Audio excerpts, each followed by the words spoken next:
Narito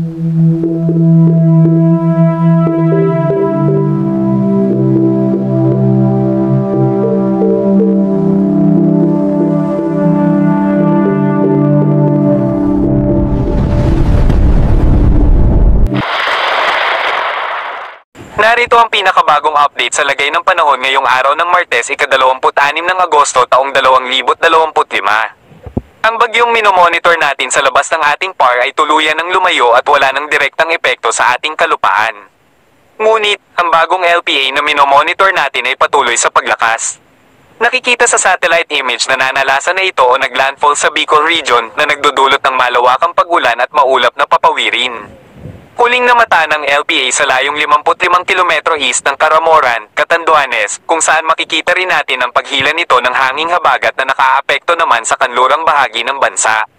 Dahil sa mga weather system na nakaapekto sa ating bansa, nakataas tayo sa weather advisory, kung saan 50 hanggang 100 mm na ulan ang ating inaasahan sa mga lugar ng Aurora, Bulacan, Rizal, Laguna, Quezon Province, Camarines Norte, Camarines Sur, Catanduanes, Albay, Sorsogon, Northern Samar, Eastern Samar, Masbate, Leyte, Southern Leyte, Antique, at Palawan. Sa mga nabanggit na lugar, posible ang pagbaha sa mga mababang lugar at pagguho ng lupa. Kaya pinaghahanda natin ang ating mga kababayan na maging alerto sa mga biglaang pagbaha sa mababang lugar.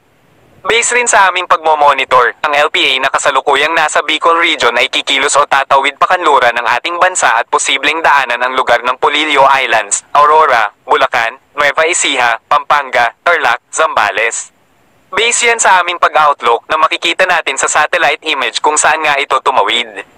Kaya sa mga nabanggit na lugar, maghanda po dahil sa mga susunod na oras, asahan na ang paglapit ng LPA na patawid, at sa pagtawid nito habang ito ay nasa kanlurang bahagi na ng ating bansa, makikita natin ang paglakas nito bilang ganap na bagyo, at kung ganap na bagyo na ito at nasa loob pa ng ating Philippine Area of Responsibility ay tatawagin ito sa local name na Jacinto. At kapag ganap na itong bagyo, makikita din natin ang paghila nito ng hanging habagat na siyang makakaapekto sa kanlurang bahagi ng bansa na nagdudulot ng malakas na pag-ulan na posible ang pagbaha at pagguho ng lupa, lalo na sa Western Visayas at Palawan. Ang lubhang delikado sa hanging habagat sa pagpalakas ng bagyo sa mga susunod na araw, kaya ngayon palang lubos na natin pinagpapahanda ang ating mga kababayan sa mga posibleng mangyayari. Base nga sa bagong inilabas ng Pag-asa na Tropical Cyclone Threat Potential, pagsapit ng ika-22 ng Agosto hanggang ika-28, makikita natin sa pagtawid ng bagyong si isang may kasunod na panibagong LPA o bagyo na tatawid sa Hilagang Luzon, na posible nga ang ating minomonitor ngayon na LPA ang tumawid, ngunit nagbago ng direksyon, kung saan makikita natin sa Hilaga base sa Tropical Cyclone Threat Potential. Sa kasalukuyan naman, makikita natin sa pagtawid sa areas ng Polillo Islands at Pakanluran. Samantala, pagsapit naman ng ika-29 ng Agosto hanggang ika-4 ng Setyembre ay may panibagong senaryo na may mabubuo ulit na panibagong bagyo o LPA sa loob ng ating Philippine Area of Responsibility na makikita natin sa silangang bahagi ng Luzon.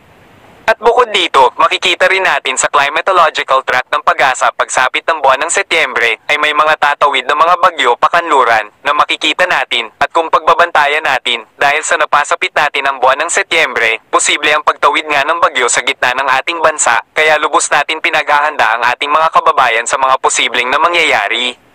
At epekto, dahil bukod sa LPA at habagat, mayroon din tayong easterlies o yung mainit na panahon na nanggagaling sa Pacific Ocean na mainit na temperatura na siyang nagpapalakas ng pagbuo ng masamang panahon tulad ng LPA o bagyo dahil sa pagsasalubong ng dalawang hangin na nanggagaling sa kanluran bahagi ng bansa na tinatawag natin na Southwest Monsoon o habagat, samantala ang nasa silangang bahagi naman ay ang easterlies na mainit na temperatura na nanggagaling sa Pacific Ocean, at dahil dito sa pagsasalubong ng dalawang hangin, nagdudulot ito ng mga cloud cluster na siyang nagpapaulan at kung patuloy ang paglakas magiging LPA at bagyo. Kaya maging alerto ang lahat dahil sa may mga inaasahan na nga tayong mga bagyo na maaaring mabuo sa mga susunod na oras, kaya ugaliin po makinig sa mga bagong ulat panahon upang makapaghanda ng maaga at makaiwas sa malubhang epekto, dahil lubos po tayo apektado ng mga masamang panahon na pumasok sa ating bansa, lalo na ang ating mga kababayang magsasaka at mangisda na pinagkukunan ng pang-araw-araw na pangangailangan, at higit na apektado ang sambayan ng Filipino.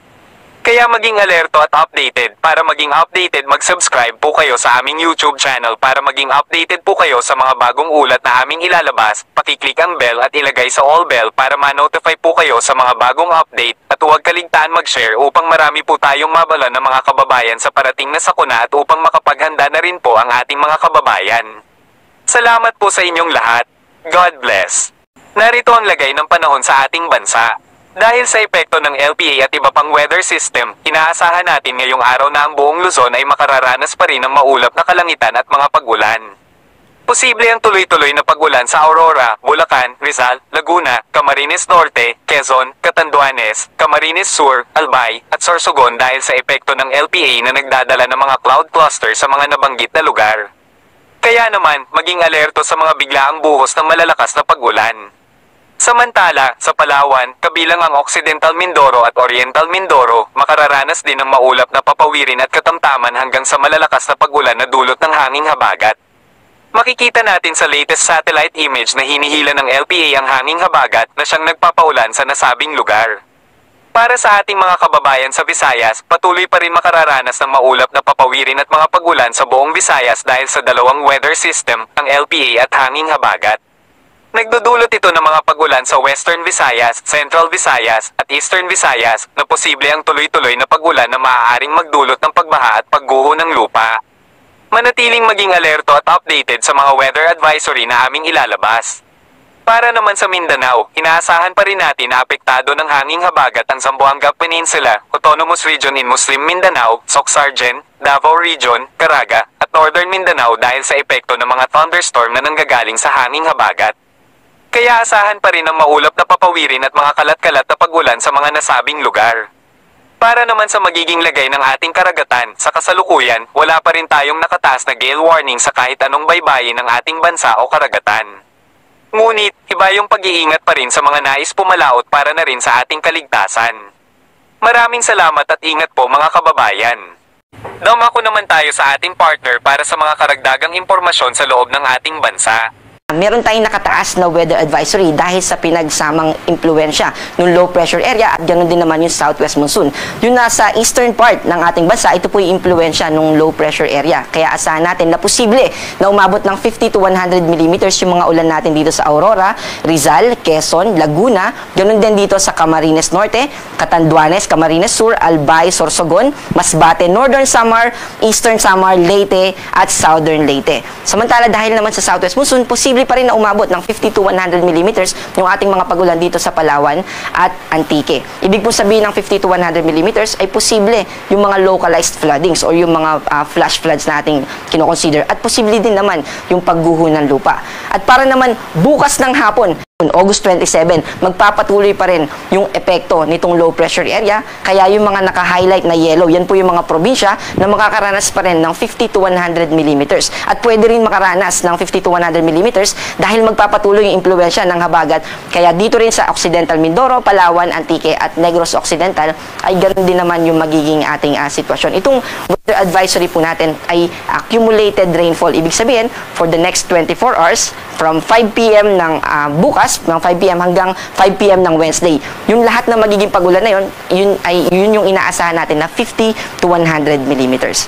At para naman sa ating third day, Wednesday afternoon hanggang Thursday afternoon, mababawasan na yung impluensya ng low pressure area. Kaya wala na pong naka-highlight na weather advisory natin dito sa anumang bahagi ng Luzon except dito sa Occidental Mindoro, Palawan at Antique. At ito po ay dadalhin sa atin ng southwest monsoon or habagat.